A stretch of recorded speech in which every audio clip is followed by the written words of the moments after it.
Blog Talk Radio.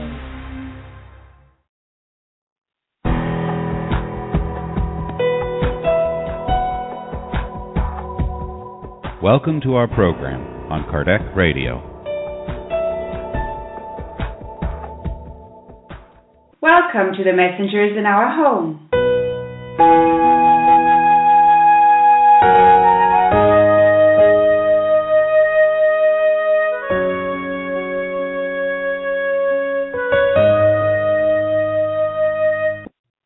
Hello, dear Kardec Radio listeners. The year 2015 is coming to an end, and we are still here for you and with you to learn more about the messengers in our home. Tonight we're going to talk about Chapter 20, Defenses Against Evil. Hello, Mackenzie. Hello, Francisca. And hi, everyone. Welcome back to another chapter of the messengers in our home.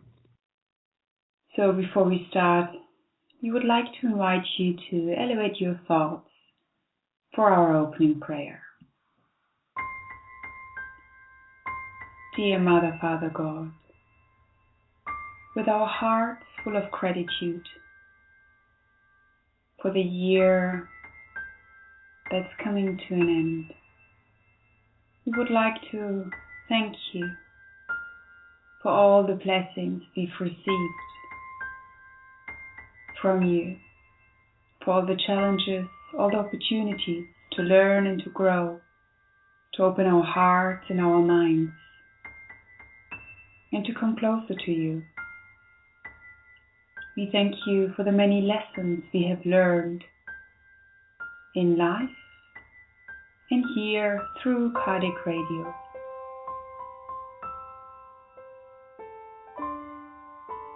And we ask you to give us the strength and the courage to continue on our journey, to learn to love you above everything else and our neighbors as ourselves. We would like to thank benefactors of Kardec Radio, our guardian angels, the good spirits, and all who have supported us and loved us throughout this year and our whole life.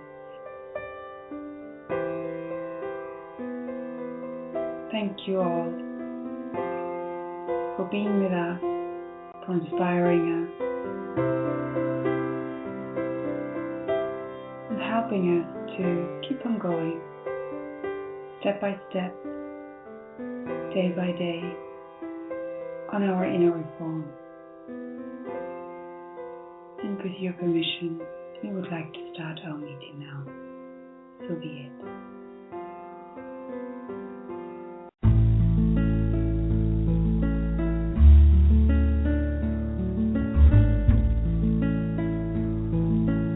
Chapter 20, Defenses Against Evil.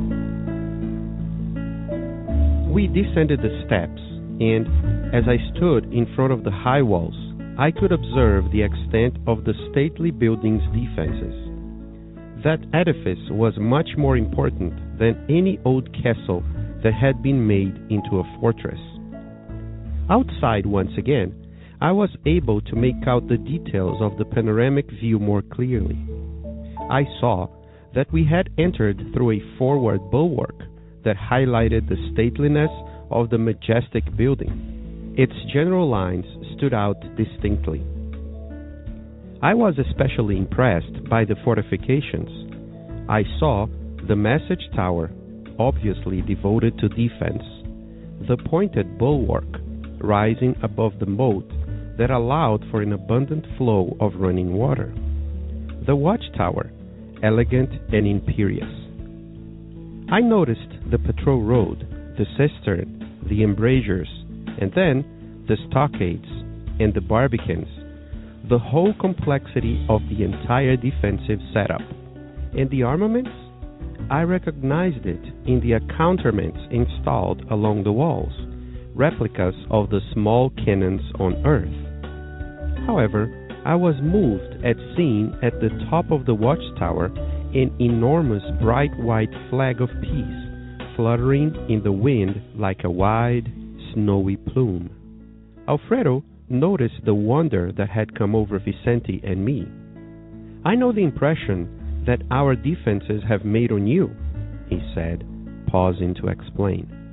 "You obviously hadn't imagined that so much fortification would be necessary here. As you can see, our flag is one of peace and harmony.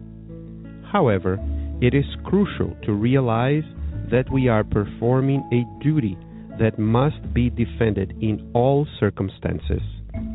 As long as the universal law of love does not prevail, it is imperative for the reign of justice to persist.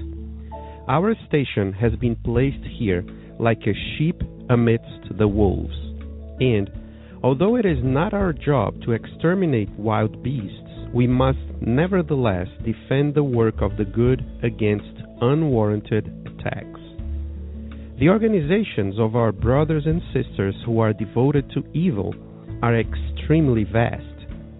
Don't get the idea that they are all ignorant or unaware.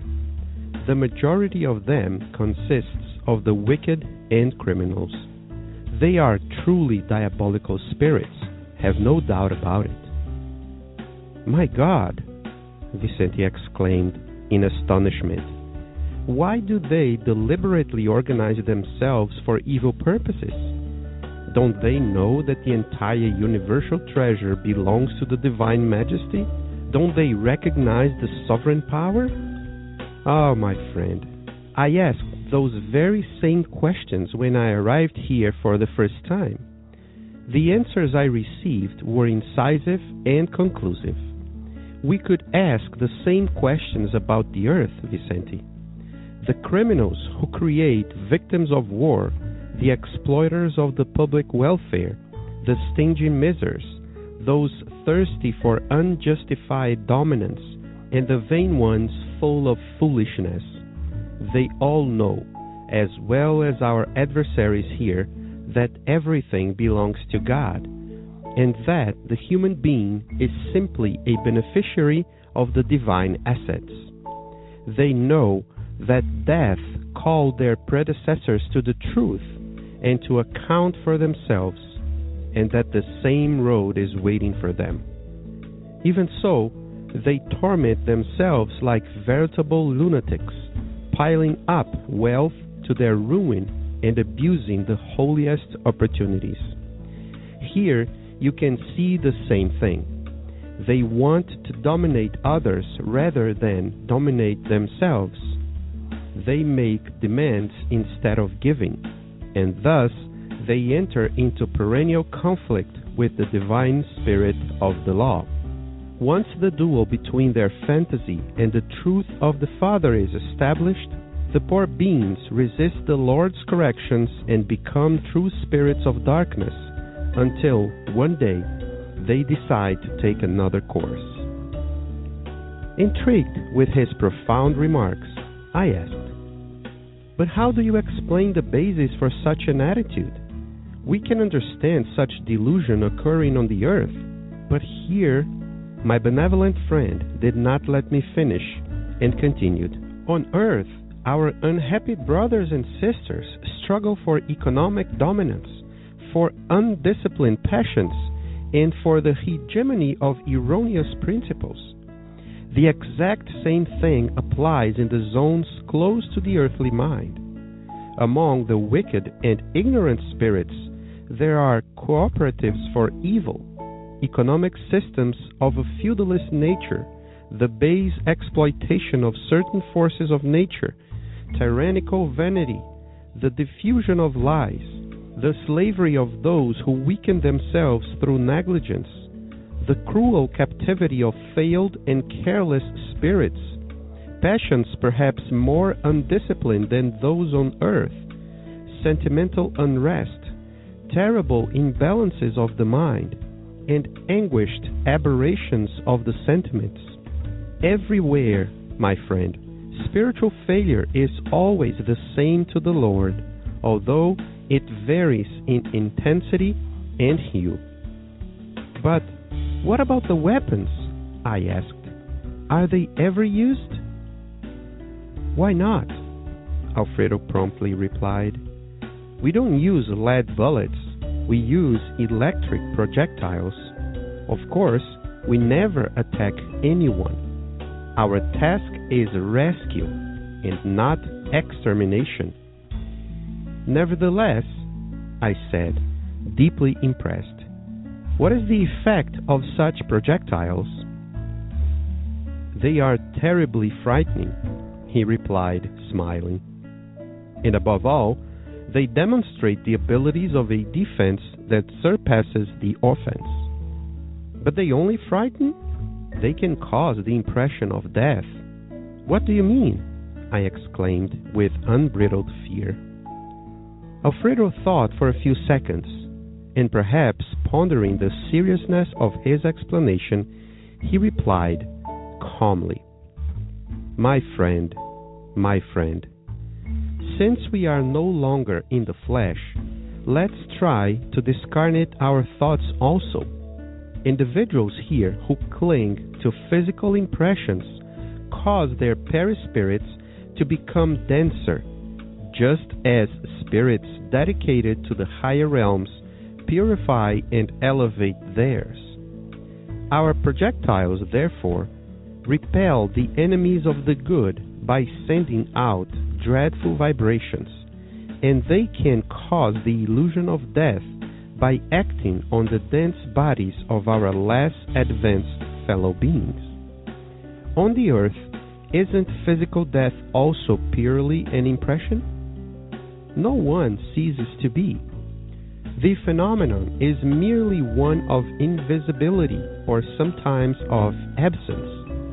As for the responsibility of those who kill, that is something else. And beyond this observation, which belongs to the jurisdiction of divine justice, we must also consider the fact that, in this sphere, a modified perispirit can reappear every day via the mental matter used to produce it, whereas there are souls that sometimes work for centuries to obtain a new physical body. Vicente and I kept quiet, stupefied. Alfredo smiled serenely and asked good-humoredly, Do you too know the Hindu legend about the serpent and the saint? Before we could say no, he continued. The popular traditions of India say that once upon a time there was a poisonous serpent in a certain field. No one dared pass by there, fearing it would strike them. But one holy man in God's service intentionally went there, trusting more in God than in himself. The serpent struck at him defiantly. He overcame it, however, with a serene look and said, My sister, the law says that we are not to harm anyone. The viper withdrew, ashamed. The wise man continued on his way, and the serpent changed completely. It sought out places inhabited by people, desiring to make up for its old crimes. Its behavior was completely peaceful, but from that time on, people began to abuse it. When they saw that it was completely submissive, men, women, and children threw stones at it. The unhappy creature withdrew into its den, dejected. It felt afflicted, fearful, depressed. It was then, however, that the saint returned by the same way and decided to visit the serpent. He was amazed to see the kind of shape it was in. The serpent then told him its bitter tale. It wanted to be good, affable, and loving, but people persecuted and stoned it. The wise man thought, and then answered, But my sister, you have been mistaken.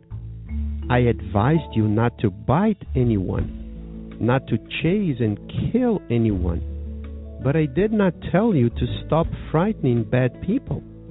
Don't attack the children of God, our brothers and sisters on the same pathway of life, but do defend your part in the work of the Lord.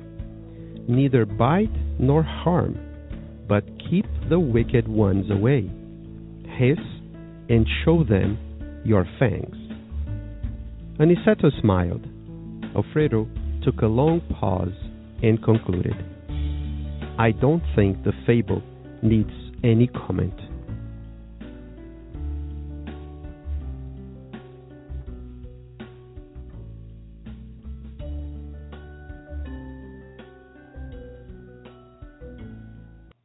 Last week, we talked a little bit about breath, and now we're going to switch gears a little bit because it's not going to be, this chapter is not about something specific that one may do and may learn how to do in No Solar or in one of these aid stations. But it's a more practical way of living, of surrounding yourself with these kinds of defenses. And then we can think about how do we defend ourselves. And this is a very, very important lesson. So we were talking last week about this breath, and then naturally time has come for them to go and do their prayers, and they needed to stop their conversation about breath, and then they moved on. So as they are going and probably walking around to get to the point where they're going to do their prayer work, Andre starts describing what he is seeing.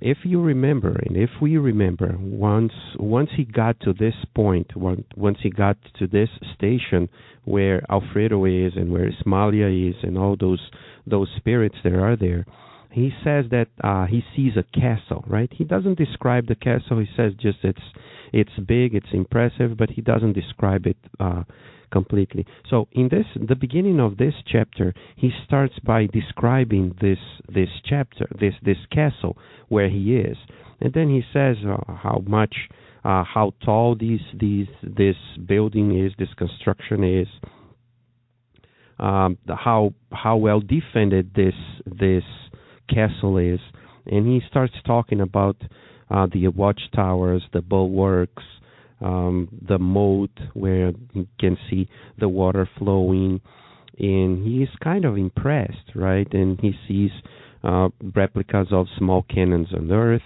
but on top of all this, at the top of the watchtower, he says that he sees an enormous bright white flag of peace fluttering in the wind like a wide snowy plume.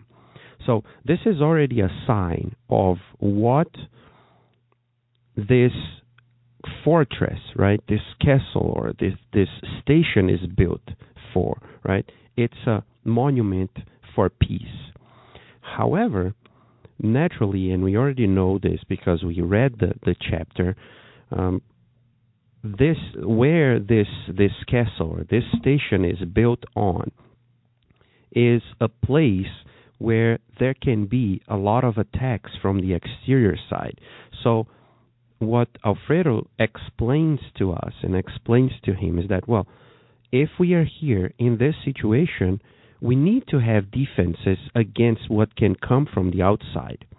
So he starts by saying to all of us, because maybe, and it's even more important these days, to all of us, since we still see so many problems, right? So many wars, so many fights erupting around the world, and we keep thinking, well, there's more than there ever was. I don't completely agree with this, because in the past, some of the things that we see as bad, we didn't even consider in the past. And more than that, these days, anything that happens around the world, we see it almost instantly. We know everything, right? We are all connected at all times, basically, all with our cell phones, our smartphones. Facebook and all these social media outlets where we can see and be almost present there, see things happening live, almost right at all times. So we tend to see much more things around the world, and then we tend to think that, oh, the world has gotten worse. No, there are more people around the world, right? And these technologies approach us in a way, get close to us in a way that we never had before. So maybe this is one of those things that technology has brought closer to us that we didn't usually see in the past. So, but he goes on, right, and he says, well, I know the impression that our defenses have made on you. You obviously hadn't imagined that so much fortification would be necessary here. And that's what we were talking about. Well, I was about to talk with you. Is if we see that there's something happening on the outside, right? It is just as natural that we defend, right? that we need some type of fortification, right? So that we don't get destructed right away if something happens to us. But what he says is that you obviously hadn't imagined that so much fortification would be necessary here. Maybe what he's trying to tell us here is that sometimes going to certain places, we need to be more careful when we get to certain places. And when I say places here, I'm not just saying physical places, right? I'm saying, let's say, I'm mentally going to watch I'm going to watch a movie, for example, and that movie may bring something to me that I need to be more prepared and to have some defenses so that I don't get destroyed by those images, so that I am prepared, right, with defenses against evil. So this whole chapter here, although it is very physical, right, the descriptions are very physical, but we can clearly see how this is said in a way that we can transform metaphorically all these names and all this idea of defense for ourselves as a person, right? Not for our house only, or not for our country only, but for ourselves. So let's keep going so we can see what else he tells us here. So, and then he says, well, but as you can see, our flag is one of peace and harmony, right? So he said, we are fortified, but you see, the flag is of peace and harmony. However, what I do here is very important. The work that is done inside these walls is very, very important. And it must be defended in all circumstances. So we need to defend this work. We need to be prepared, if we are attacked, to defend this work. And then he explains it. As long as the universal law of love does not prevail, what is this? Right? Maybe I love my neighbor, but that doesn't mean that my neighbor necessarily loves me back, right? I can have all the love and compassion towards one person, but that doesn't mean that that person is not going to do something to harm me. So I need to have some defenses. But let's go on to see what kinds of defenses these are. It is imperative, he goes on, for the reign of justice to persist. So we need to make sure that the reign of justice persists. He goes on, our station has been placed here like a sheep amidst the wolves. And when he says this, he's mentioning a passage in the Gospel, right? In the Gospel of Matthew, on chapter 10, verse 16, where Jesus tells us and tells the disciples, I am sending you out like sheep among wolves.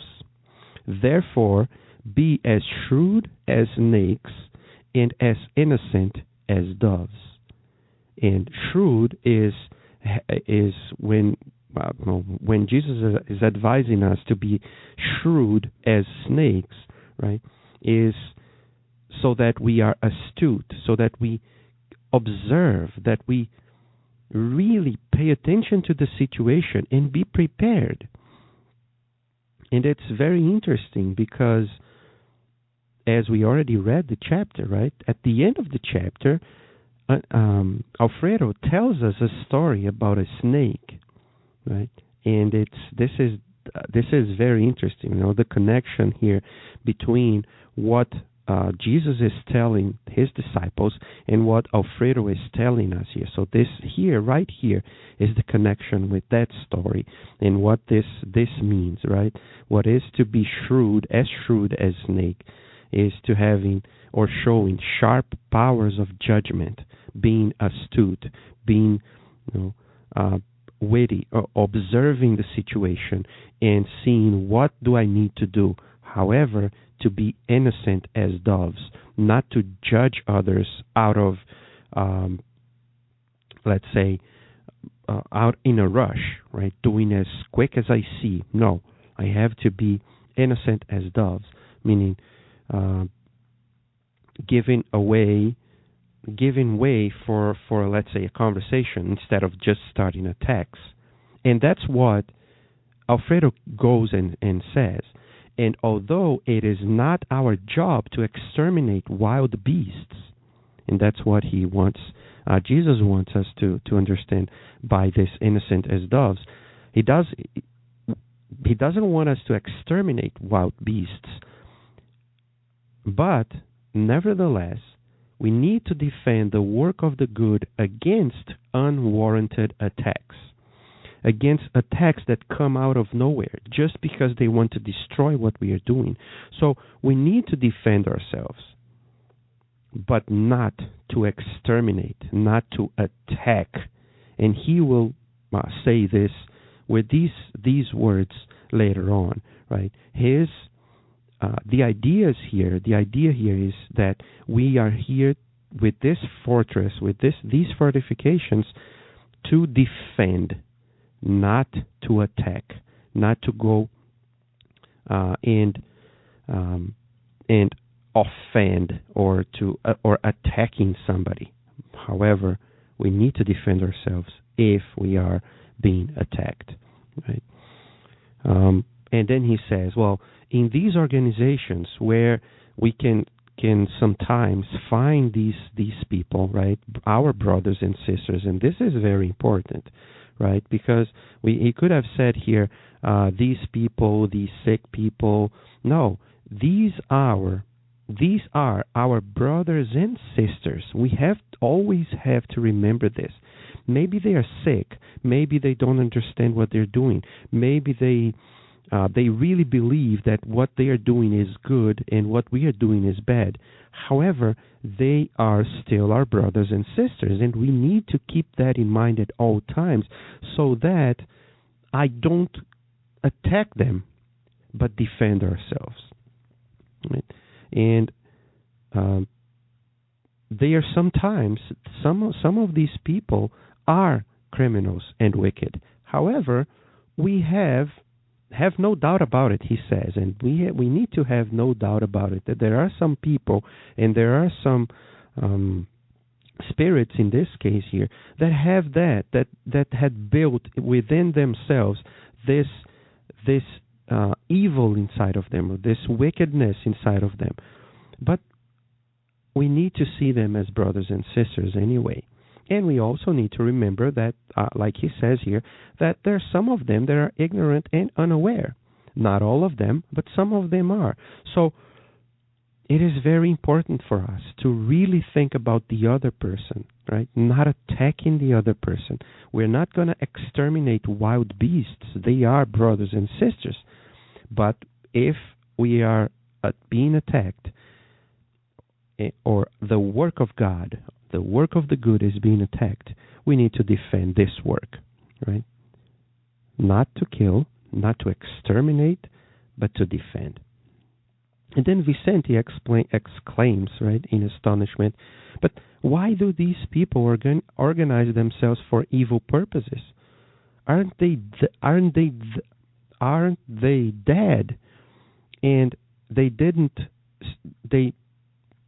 perceive already that this is no good for themselves?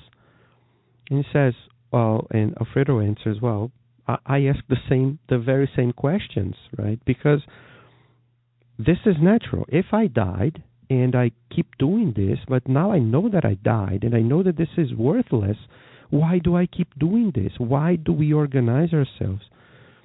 And unfortunately, as we say a few times in Spiritism, it is not death that changes us. It is what we do that changes us.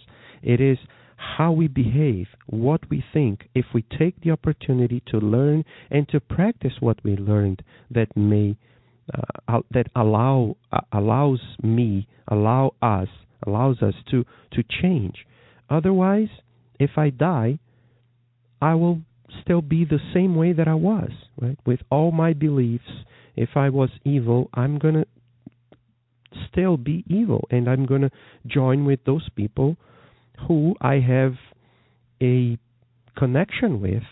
And if I am a very bad person, right, I'm going to probably look for somebody that, thinks like me, that wants the same goal that I want.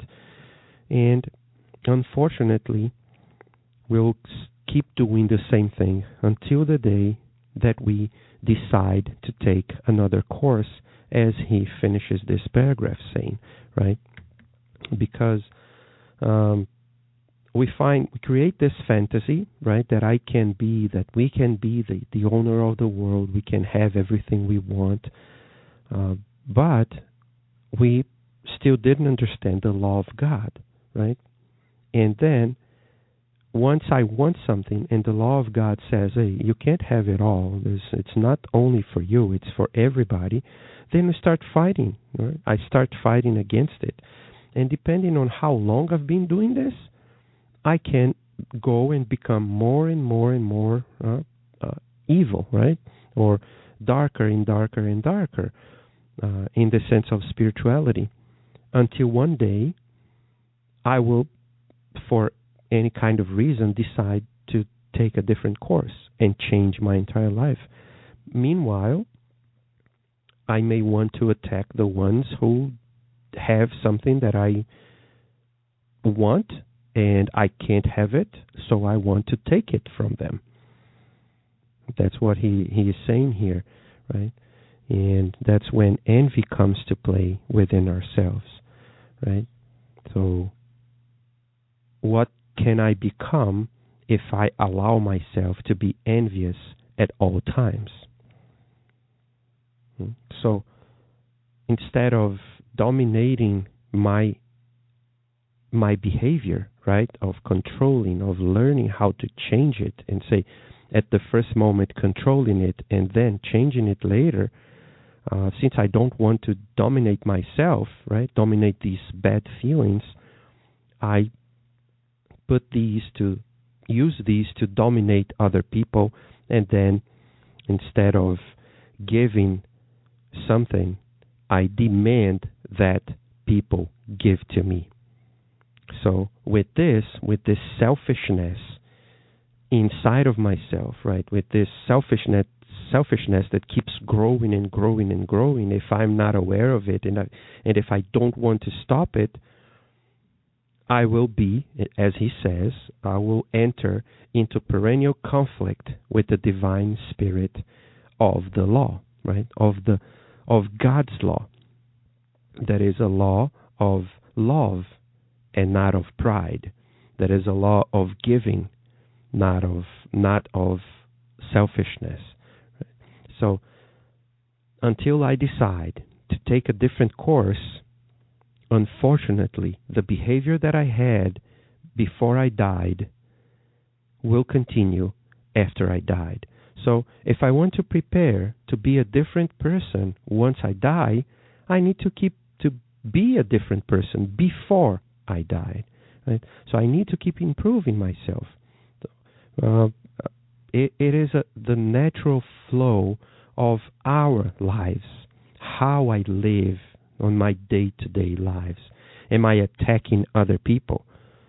What are the guns, the types of arms that I have, right, towards other people?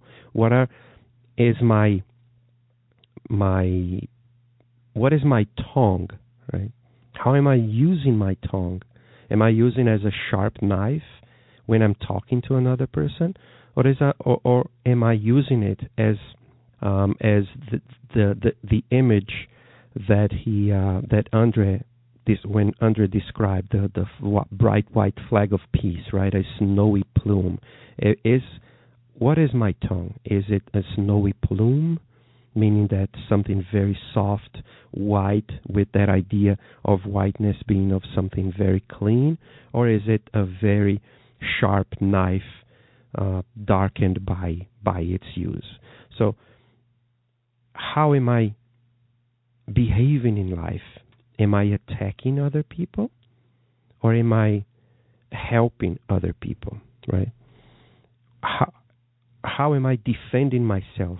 Am I defending myself by attacking other people, or am I just defending myself and saying, "Hey, please don't do this. I don't want to hurt you.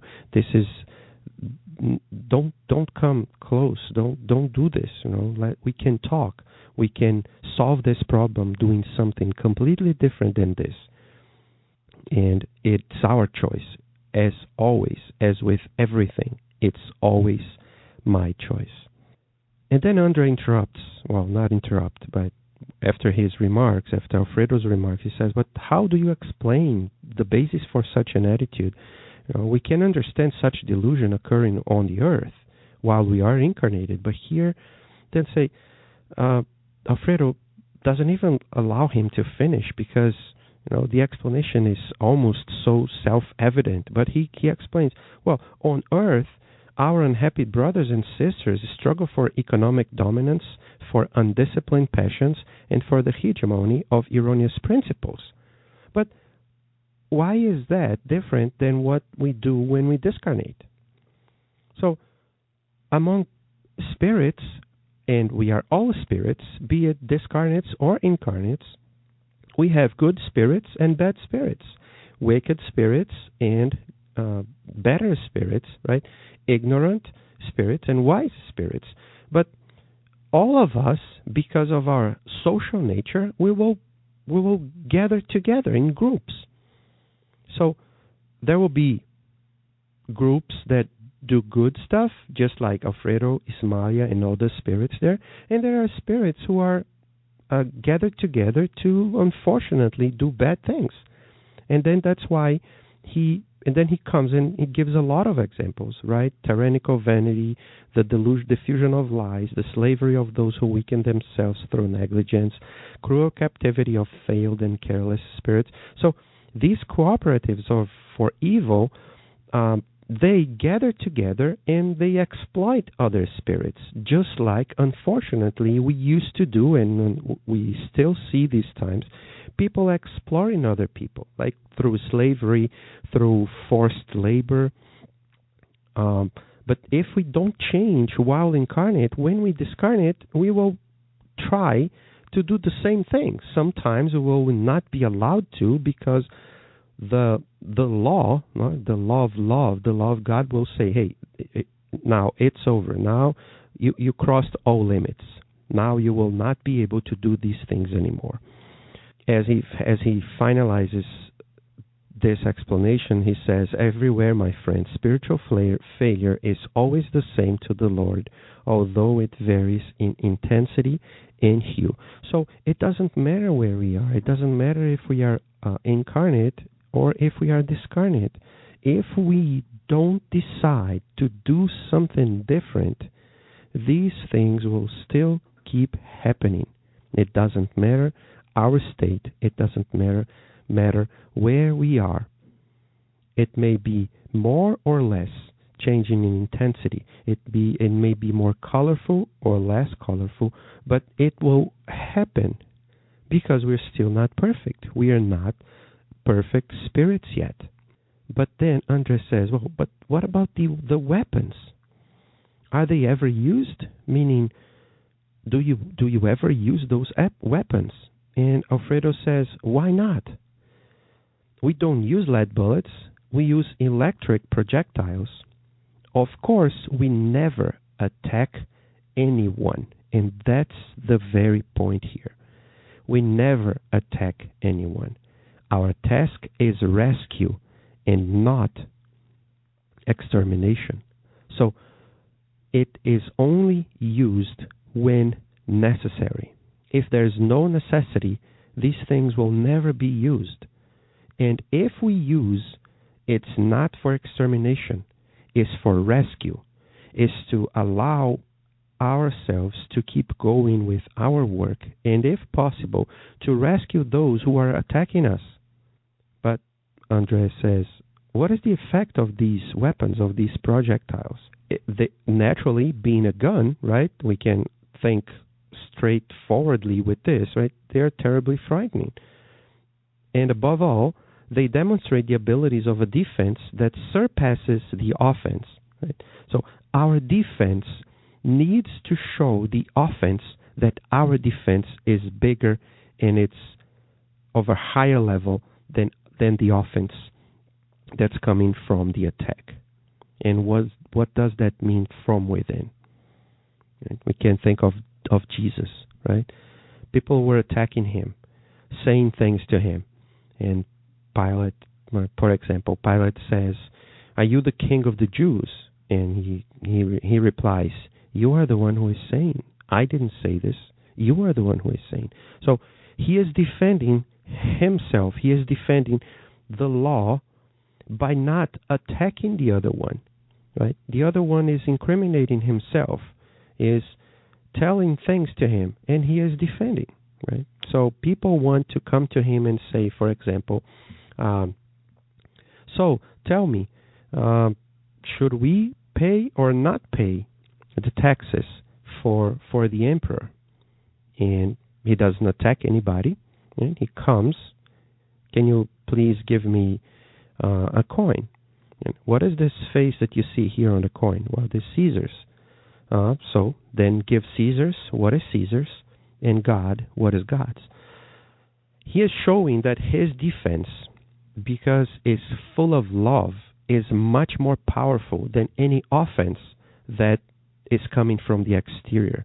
Because he does not want to exterminate. He does not want to attack anyone. But he will not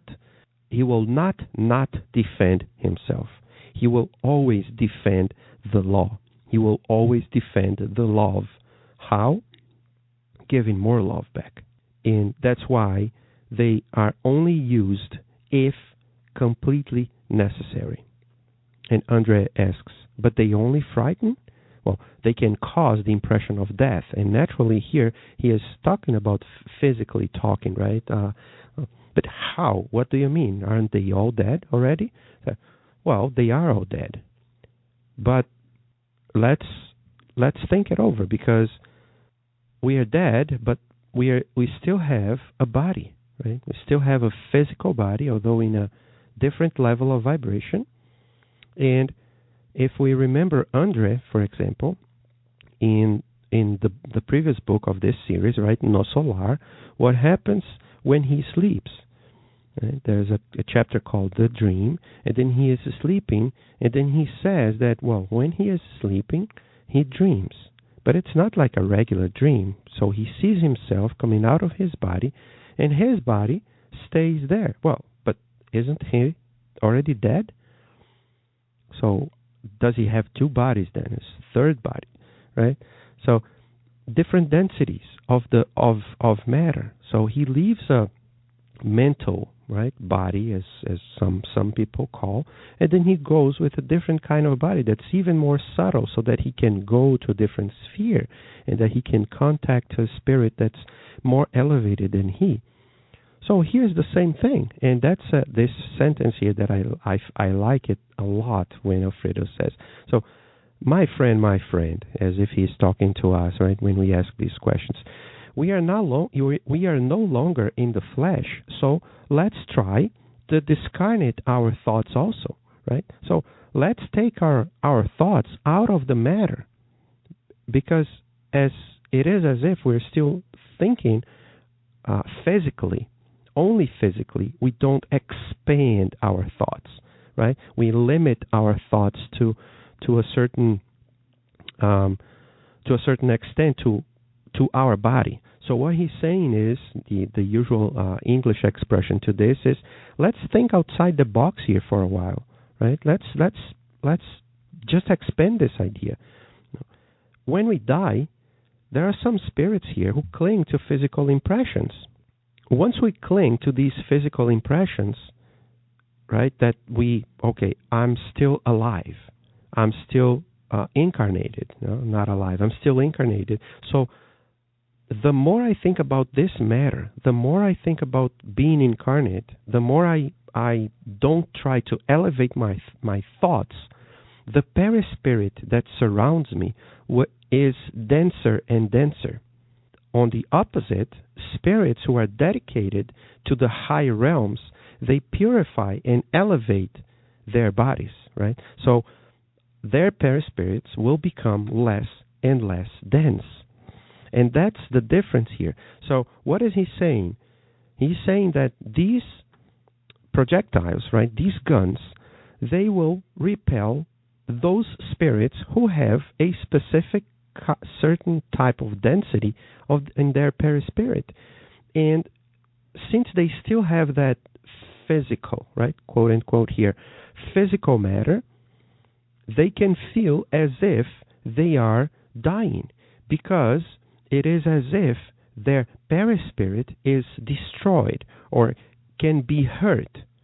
And then they may think that since they are seeing those weapons and are seeing those weapons being shot or being used against them, right, with shots, with whatever it is. He says that it's not a lead bullet, it's more of an electrical shock, or more of an electrical shock, or an electromagnetic shock, or projectile. They will feel the pain. They will feel as if they lost their physical body, and to some degree they will think, well, now I died. And let's imagine if a spirit that's attacking thinks that he's alive, right, and then he thinks that he's dead, now he will be able to be helped by that same institution in this case here. So, and now we understand even better what he says before this, and we mentioned this, that their work is not to attack, right? But it's a work of rescue. So if this happens, we can help them even further. That's not what we want to do. Once again, let's make this more clear, or clearer if we can. Well, if it's not clear enough already, they don't want to attack. We never attack anyone. Our task is rescue and not extermination. They cannot exterminate, right? The spirits are already dead, so they cannot exterminate. So their task is to rescue, is to help, is what their task in that castle, in that fortification is. So they think that they are dead, but naturally they are not dead. And then he asks, on the earth, isn't physical death also purely an impression? Isn't also purely an impression on earth? No one ceases to be. We don't cease to exist. We will exist. We exist. If we die, body stays, spirit goes on. They're the same thing. It's just a matter of being invisible or being absent from a place. The person who shoots, right, the person who kills, has their own responsibility. And he says that is something else. And if it happens, then that responsibility will be taken by God, right? It's the jurisdiction of divine justice, not us. It's not for us to judge. And that's why it is very, very important that we always remember this. it's not for us to judge. So we need to prepare to defend ourselves, not to judge who is attacking, and not to use our defense as an attack on another person, because all these things will be considered not by me, not by Francisca, not by any one of us. Divine justice will come and will serve us as divine justice works, through love, through mercy, but also through justice itself, right? So then he makes the final comparison, right, with the perispirit and the body. He says, well, they apparently die, but we are here in a place where this perispirit, this matter, can very quickly be recomposed. It depends on the spirit. It depends on our help. So we have the ability of recreating, right, this body on the next day. But on earth, sometimes we may need to work for centuries to obtain a new physical body. So that is something really important to make the difference here. So when we are talking about the spirit world and those defenses and those shots, let's think about it. It's a person, or it's a spirit who is already discarnated. So if something happens to that spirit who is already discarnated, it is very quick to help them, right? And they are already there. However, if it happens here, we may need to work for centuries to obtain a new physical body. So let's not bring this lesson on defenses against evil and bring it completely straight to our physical world and say, oh, then I should have a gun, or people should have armies and be, do whatever they can to defend themselves through arms and through arming themselves. No, it's different. We really need to be very careful, right, to take the steps to bring this idea from the spiritual realm to the physical realm, because the consequences here take much, much longer to evolve and to resolve through time, whereas in the spirit world it may be quicker. So let's defend ourselves, but let's be much, much more careful when trying to say that, oh no, I have the right to do it. I may have the right to do it, but should I do it? What are the consequences if something happens when I am using this or that gun? And that's why he says, right, Alfredo says in this paragraph also, and we already read it, but I'm going to read it again. As for the responsibility of those who kill, that is something else, right? It is, and by all the stories that we read, all the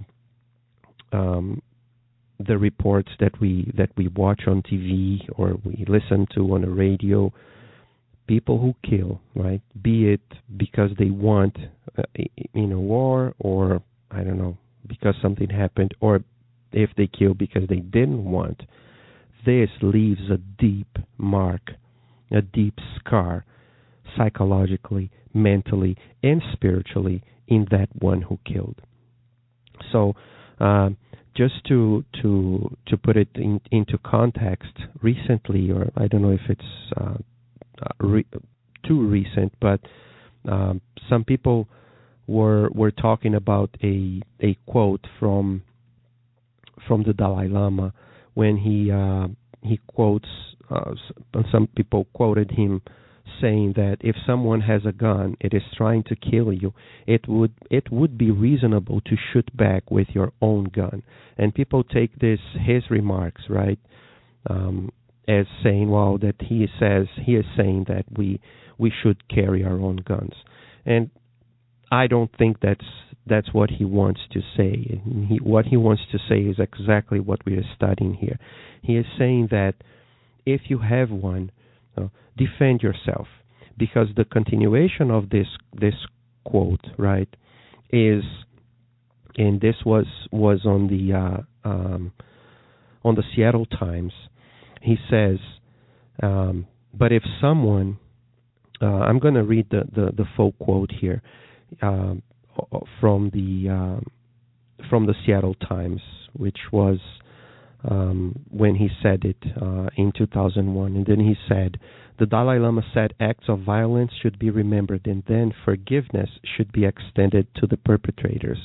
But if someone has a gun and is trying to kill you, he said, it would be reasonable to shoot back with your own gun, not at the head, where a fatal wound might result, but at some other body part, such as a leg. So it is interesting that the concept is the same, right? The concept is, look, if somebody is attacking you, you need to defend yourself, right? We need to defend ourselves physically, but let's defend ourselves, not kill the other person, not exterminate the other person. And defending ourselves may be hiding better, maybe getting that person, getting the police to take care of that situation. There are so many ways of doing it. But one that we should avoid at all costs is to harm another person. And hopefully we don't encounter ourselves in this situation.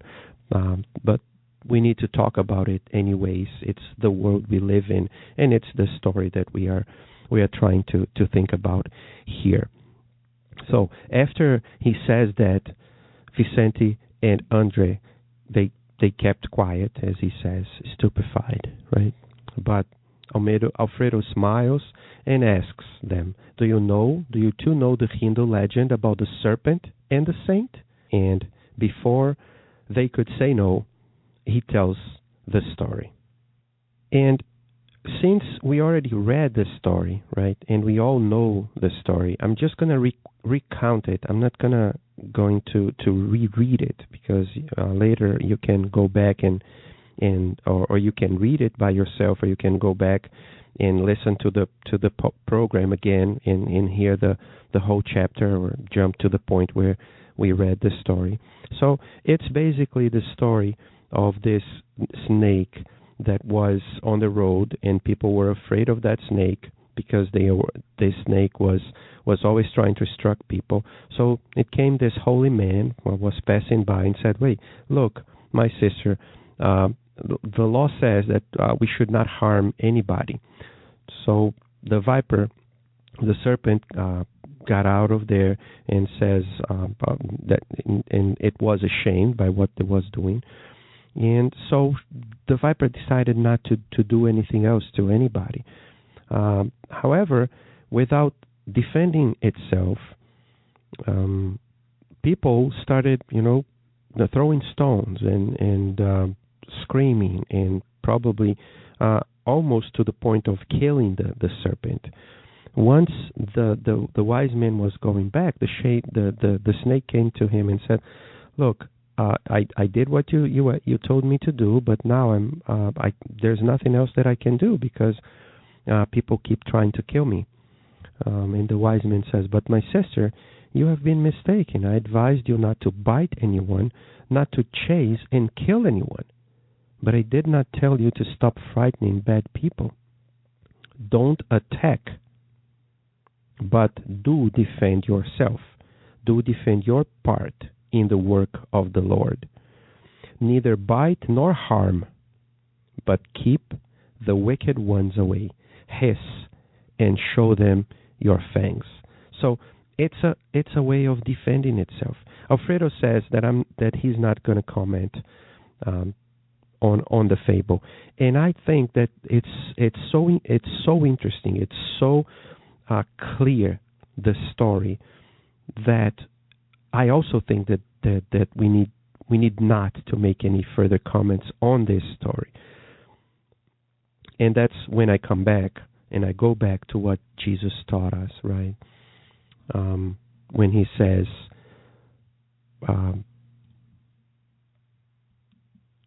so as Jesus tells us, right, and tells to those disciples, and since we are here being disciples of Jesus and understanding the idea of spreading the message through, not only through our words or what we speak, but basically and most importantly, but by how we live.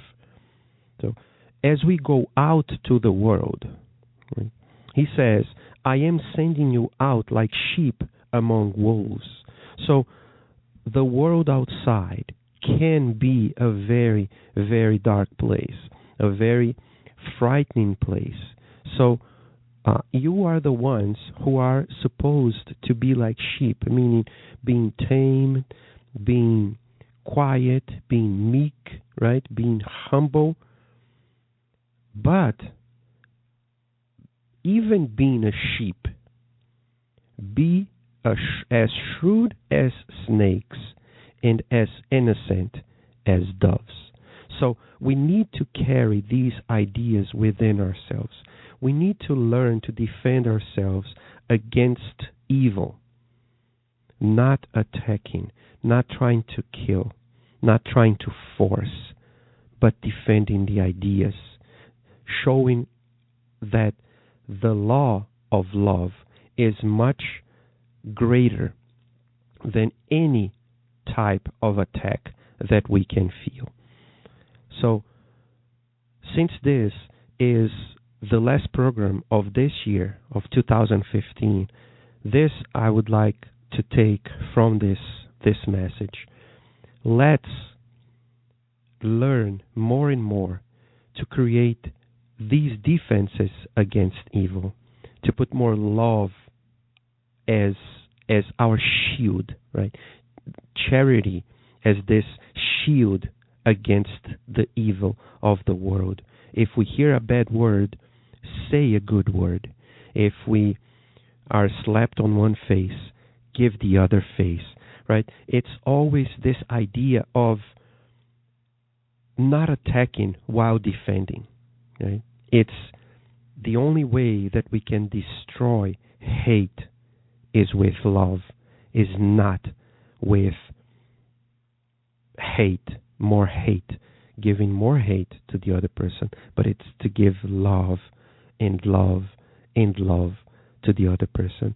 So may this new year that's about to get here in our lives, may we be able to cherish this love that we keep receiving from God, so that we can be this, or at least a little bit of this love to the world. So have a great year, everyone, and I hope seeing you in 2016 back here at Kardec Radio on the messengers in our home. See you next time. Yay! Dear Kardec Radio listeners, New Year's Eve is close, and we would like to wish you many, many blessings for 2016. Lots of love, laughter, learning, and growth in all areas of your life. And we hope that you stay tuned with us, with the messengers in our home, and continue the journey on later on in 2016 with a new book from Andrew Lewis. See you next week.